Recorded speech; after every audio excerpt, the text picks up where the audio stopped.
کاتتان باش.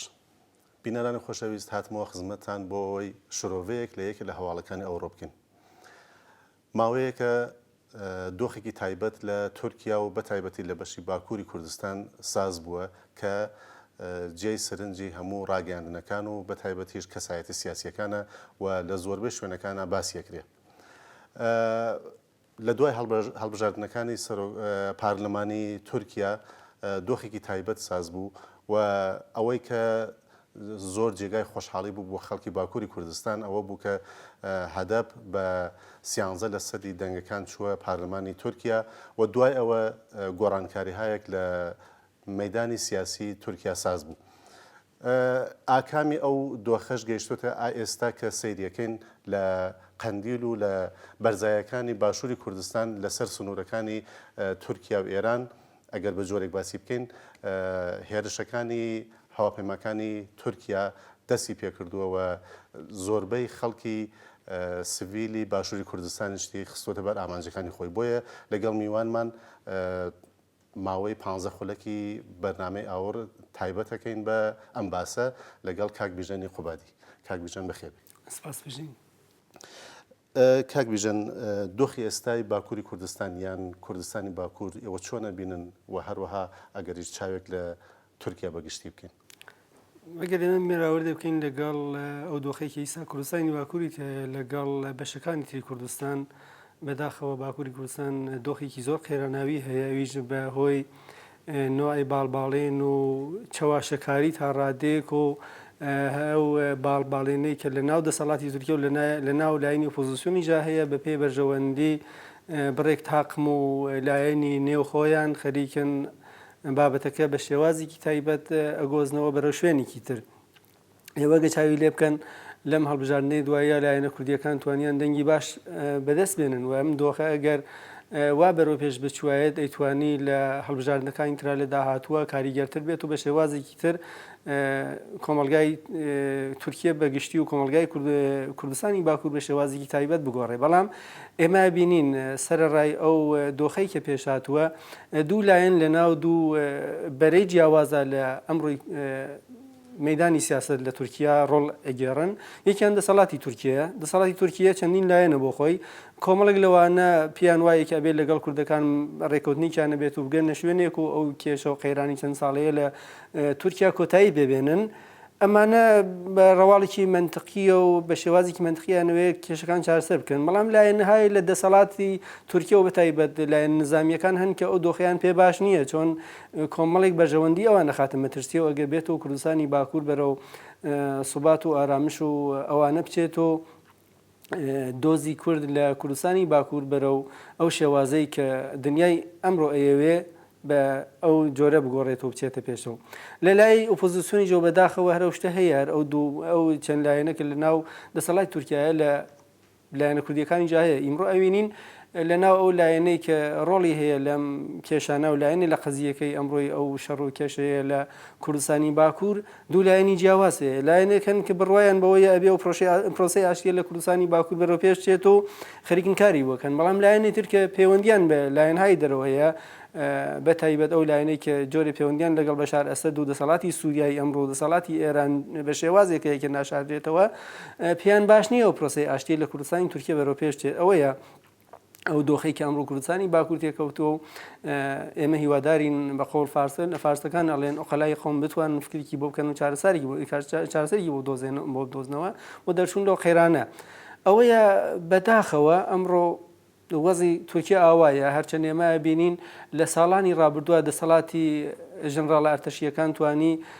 مەسئلەی کورد بەو شێوەیە سەرکوت کات و هەر فەراموش بکرێت. بەڵام لەم چەند ساڵی ئەخیرە ئەگە بەراوردی بکەین لەگەڵ ئێران و کۆماری ئیسلامی ئەمڕۆ دۆزی کوردە کوردستانی باکوور دەورێکی باشتری هەیە، ئەبینین میدیا ئازادە، نازانم چی ئازادە، کۆمەڵێک بینەوە فاکتورانە لێک بینەوە چاویان لێ بکەین ئەوینین ئەو دۆخەی کە ئەمڕۆ لە کوردستانی باکوورە هەیە زۆر ئامادەیە بۆ ئاڵوگۆڕ و بۆ ئەوەی کە لە بەرژەوەندی کووردا بشکێتەوە، بەڵام پێویستە وشیارانە لەگەڵی ماملە. باشە کاک بیژەن، ئاماژەت بەوە کرد کە باڵی نظامی نێو دەسەڵاتی تورکیا وەزەکە ئالۆزەکەنەوە پێیان خۆش نییە بەرەو ئاشتی بچێ پرۆسی ئاشتی ئەنجامێکی هەبێ بەڵام ئێمە لەو ماوەیە کە ئاکپارتی هاتووتە سەردەسەڵات هەمیشە ئەوەمان بیستووەوە زۆر کەس لە کەسایەتی سیاسیەکان باسی ئەوەکەن کە دەسەڵاتی نظامی ئەوەندە کاریگەریان نەماوە لە نێو سیستمی سیاسی تورکیا ئایا هەر بەڕاستی ئەم وەزەی کە ئێستا تیایداین ئەو باڵە نظامیان کە خەریکن وەزەکە ئالۆزەکەن یان نا ئەسڵەن بیرۆکەیەکی دژە کوردی یان پانتورکیزم لە نێو سیستمی تورکیادا هەیە ئەوە سێرێکی مێژووی هەیە ئەو دژایەتی ئەو ڕەگەزپەرستێکی لە تورکیا هەیە بەرامبەر بە کورد و نەتەوەکانی تر و ئینکارکردن و حاشا لەوەی کە نەتەوەی تر لە کوردستانی لە تورکیا هەیە بەناو کورد و کوردستان و ئەوانەوە حاشای لێ ناکرێ بەڵام پرسە ئەو شتەیش وەکو کەلتوری جێکەوتووە لە لانی کەم لە دوای کۆماری ڕووخانی دەسەڵاتی ئیمپراتۆری عوسمانی و دامەزدانی کۆماری تورکیا بە ڕێبەری کەمال ئاتاتورکەوانە ئەو دید و بۆچوونە هەیە ڕیشەی کوتاوە لە ناو کۆمەلگای تورکی بەڵام بەو شێوازنی کە بتوانێت ئەمڕۆیش درێژە بە مانەوەی خۆی بە ئەوەیە ئەوینە کاتێکە بڕێک لایەنها لە دەسەڵاتی تورکیا لەگەڵ پەیوەندی لەگەڵ ئوروپا و ئەو شتێکی ئەمڕۆ دنیای ئەمڕۆ ئێوێت و ئەوان بەنیازن ببنە بەشێک لەو کۆمەلگای نێونەتەوەی بە تایبەت ئەوەی کە تورکیا وەکو ئەندامێکی ئوروپای ئەمڕۆ قبول بکرێت و بێتە ئەندامی ئەو کۆمەلگایە ناچارە لە بڕێک فاکتور لە بڕێ پرەنسیب و قاڵب و چوارچێوی کە جامعی ئوروپا دایناوە پەیڕەوی بکات بەڵام ئەمە دیسانەوە بە خازانجی لایەنهایەک نیە لە تورکیا ئەوەیە لەلایەک ئەوەی کە خازانج و بەرژەوەندی بڕێک لایەنی دەسەڵات لە تورکیا ئەکەوێتە ژێر مەترسیەوە و لەلایەکی ژەو ئەو بۆچوونە ڕەگەزپەرستانەیە کە لانیکەم بڵین هەشت نۆدەیە ڕیشەی کوتاوە هەشتەیە نۆدەیە ڕیشەی کوتاوە دۆخێکی بەرەو شوێن نەبردوو ڕەجەب تەیب ئەردوغان لە وتارێکیدا لەم دوایانە ئاماژەی بەوە کرد کە پرۆسی ئاشتی کۆتایی پێهاتووە ئایا ئەم قسەی ئەردۆغان مەسەجی خۆیە بەتەنیا یان ئاکپارتیش بە هەموو وابیرەکەنەوە نا پێم وان نییە چۆن توبینی کابرای خەریکە باسێکەکە زۆر جار پێش هاتووە لە نێو کەسایەتیە سیاسەتمەدارەکانە لە هەر وڵاتێک کابرای کاتوەشتێکی وتووە بەڵام ئەو شتە زۆر جار بۆچوونی خۆی بووە دواتر بە شێوازی تراتون پاساویان بۆ هێناوەتەوەوانە ئەو شتە ئەو ڕەوتەی کە ئەمڕۆ لە کوردستان لە باکوور لە کوردستانی باکوور و لە تورکیا هەیە من پێم وابێ ئەو قەیرانێکە بۆی دروستکراوە جۆرێ لەمپەر و سەد بێ لە بەرامبەر ئەو پرۆسی ئاشتی لە کوردستانی باکوورە کاتیە ناتوانێت بەردەوام بێ چۆن ئەمڕۆ ئەقلانیەتی ئەمڕۆی دنیا ئەوەی ئەوێ و ئەگەر تورکیش ئێوێ لە دنیای ئەمڕۆ بژی ناچارە دیسانە بچێتە سەر ئەو ڕێلە و کاری بۆ بکە دەنگۆیەکە ئەڵێن ئەم دۆخەی ئێستا کە دروست بووە ئەو هێرشانەی کە تورکیا دەوڵەتی تورکیا خەریکە بۆ سەر قەندیل و بەرزایەکانی نێوان سنووری باشووری کوردستان و تورکیا و ئێرانی کات باسیەوەکەن کە ئەمە بە جۆرێک ئاکپارتی خەریکە وەزعەکە وا پیشان بدە کە ئەم ئاڵۆزیانێکە هەیە پێویستەکە حتمما ئاکپارتی هێز بگرێتەوە بۆ ئەوەی هەڵبژاردننی داهاتوو ینی هەڵبژاردنەکەی پارلەمان کە لەوانەیە دووپات بکرێتەوە لەویا خەڵک زۆرینەی دەنگ بدەن بە ئەوان و بگەێنەوە دەسەڵات کە بڵێن ئاکپارتی ڕزگارکەرە بۆ تورکیا پێشتریش باسمان کرد کاک فازڵ ئەوەی کە ئێمە بینە سەرەوە بڕوایە کە ئەو دید و بۆچوونە نظامی و ئەمنیەتی و ئەو شێوە چەقبەستوەی کە دەسەڵاتدارانی تورکیا و بە تایبەت لایەنهایەکی خاصی گرتویانەتە بەر ئەمڕۆ خواستی هەمووی کۆمەلگای تورکیا من پێم وانیەوە بێ ئەمڕۆ بەگشتی کۆمەلگای نێونەتەوەی بەرەو ئاسایش و ئارامش و بەرەو ئەوانە ئەچێ ئەوانی ژەزانن ئەگەر شەڕ و کێشە بێ خۆ ئەگەر ئەمان تونند و تیژی بکەن کاردانەوەی بەرامبەریان هەر تونند و تیژیە ناچارن بۆ ئەوەی کە لەباری ئابوووریەوە گەشە بکەن لەباری کۆمەڵایەتیەوە گەشە بکەن لەباری یاعتبار و نفوزی نێونەتەوەیە گەشە بکەن پێویستیان بە ئارامش و ئاسایشە و ئەوەش ئێوە چاوی لێکەن ئەگەر باستەوە بکەن تورکیا بە نیازە مەسەن لە کوردستانی باشوور ئیستا شوێنێکەوە سەرمایە گوزاری و بۆ چەشنێک پەرەپێدانی حزوری شرکەتە تورکیەکان لە کوردستانی باشوور و ئیسەیش تا ڕادێک حزوریان هەیە ئەگە بێت و ئەو دوو ئەمنیەتی و نظامیە و ئەو میلیتاریزمەی کە مەبەستی لایەنهایە کە تۆخ بکرێتەوە خۆ معلومە تەئسیری هەیە لەسەرەوە و ئەمیش بەگشتی لە قازانج و بەرژەوەندی دەسەڵاتی تورکیای ئەمڕوانیە چۆن سەرچاوی داهاتێکین لەبار ئابوووریەوە چیەکە ئەگە بێت و تووشی قەیران کە ڕۆژانەیەوە تشاوی لێکەن تووشیەکە خێرانی بێت و ئەو شەڕە درێژە پێیا بکە قەتعاً کورد کۆتا نایێت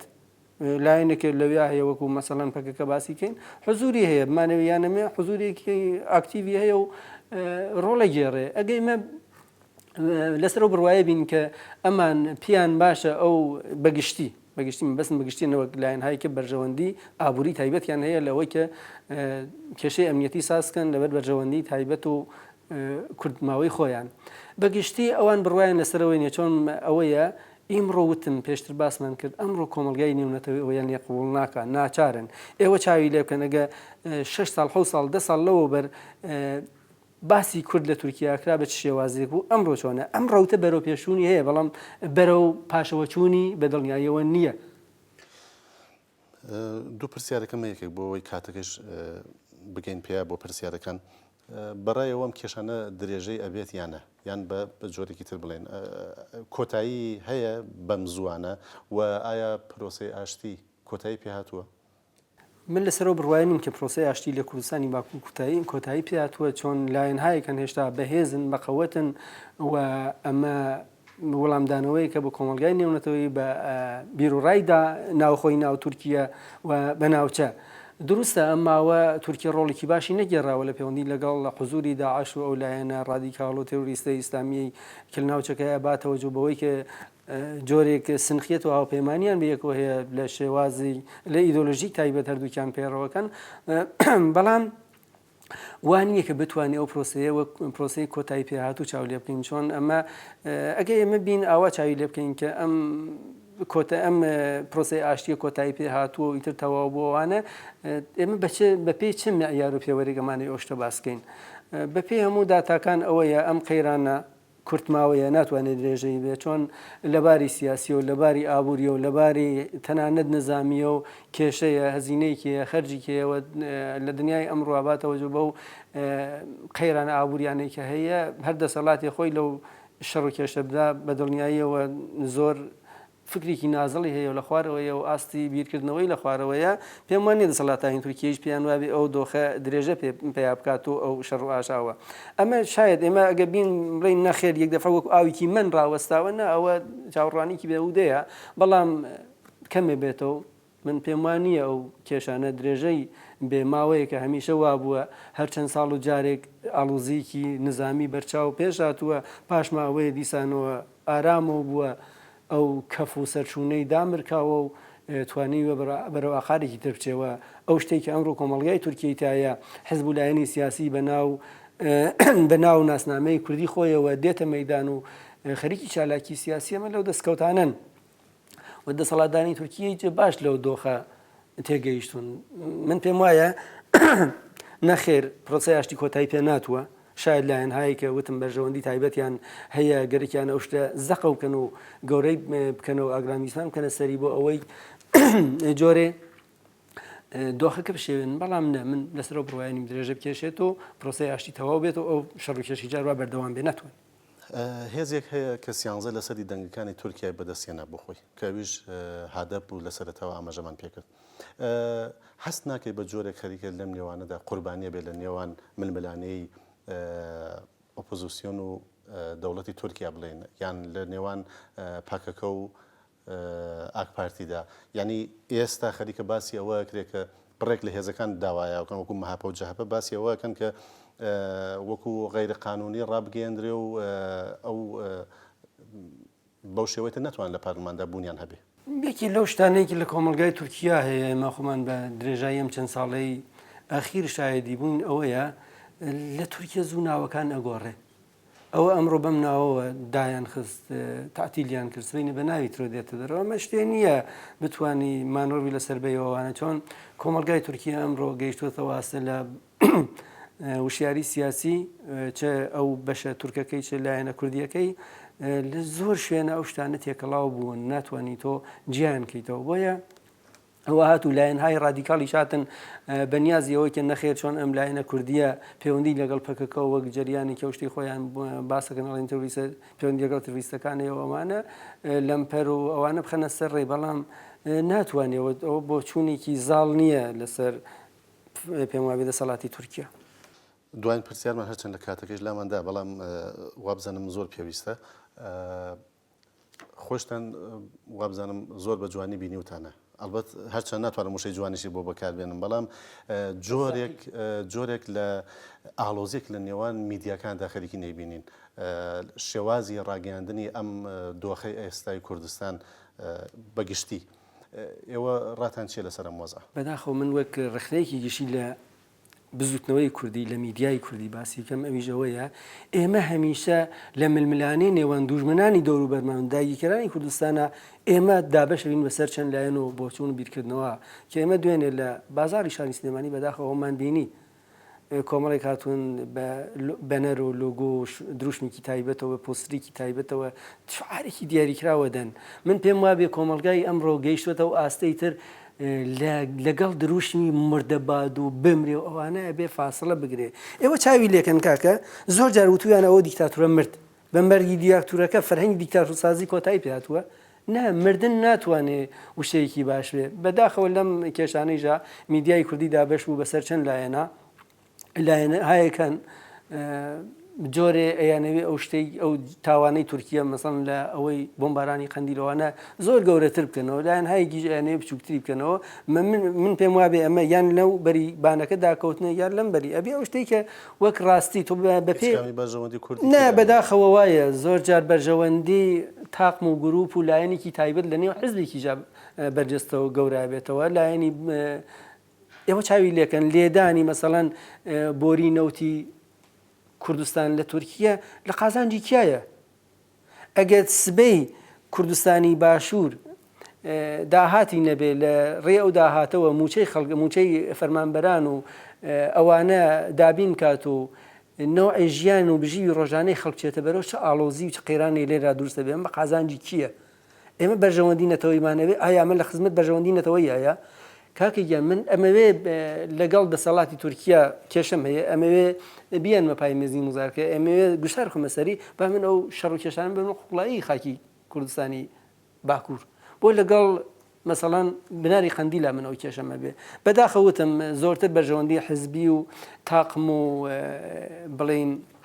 نوعی بلوکبەندی ناو حزبەکانە لەم قەزیە بەرجەستا بێتەوە بەرژەوەندی کورد زۆر لاواز و کەمڕەنگە و بەهای پێ ناترێت زۆر سپاس کاک بژێنی قوبادی چالاکی سیاسی کە ئامادە بوون بژین ڕێستانی سپاس لێوەش بینەرانی خۆشەویست کە هاوڕێمان بوون هەتا کاتێکی دیکە و ئاوردانەوە لە هەواڵێکی دیکە هەر شاد بن